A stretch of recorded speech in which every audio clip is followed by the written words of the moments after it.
더불어민주당 이재명 대표의 사법 리스크가 최근 고조되면서 여당의 공세 수위도 덩달아 올라가고 있습니다. 하지만 마냥 웃을 수 없는 상황이라는 게 여권의 분위기인데요. 왜 그런지 이종원 기자가 짚어봤습니다. 국민의힘은 민주당의 비회기 기간 구속영장 청구 주장에 이은 8월 국회 회기 단축을 이재명 방탄쇼로 규정했습니다. 정말로 당당한 사람이라면 언제 어디서든 두려움 없이 조사에 임할 수 있는 법입니다. 무엇이 두렵습니까? 또 다른 특권을 요구하는 오만한 발상이며 체포 동의안 부결을 위한 명분 쌓기일 뿐입니다.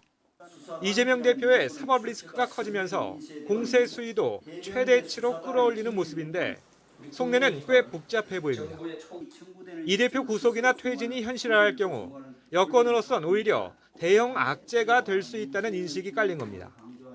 실제로 이재명 리스크 없는 내년 총선에 대한 우려는 이미 공개적으로 터져나왔습니다. 제가 볼 때는 내년 총선에 이재명 대표는 없고요. 그리고 우리 당은 지금 확장성을 전혀 보여주지 못하고 있고 그런 상황이기 때문에 전국 선거가 위험하죠. 이재명 리스크 반사 이익을 대신할 당 전략이 없다는 비판인 건데 요즘 부쩍 거론되는 수도권 위기론과 맥을 같이 한다는 분석입니다. 최근엔 이철규 사무총장의 이른바 승선 불가론이 관련 논란에 불을 더 지폈는데 이게 당이라는 배가 잘못 자초되거나 어려워지면은 누가 가장 먼저 죽는지 아십니까? 우리 수도권 의원들입니다.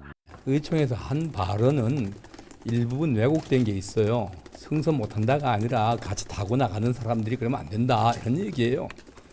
때마침 수도권에서 입지를 다진 거물급 중진들이 몸풀기에 나서면서 묘한 파장을 불러왔습니다. 수도권은 항상 위기이자 또 기회이기도 하다고 생각을 합니다.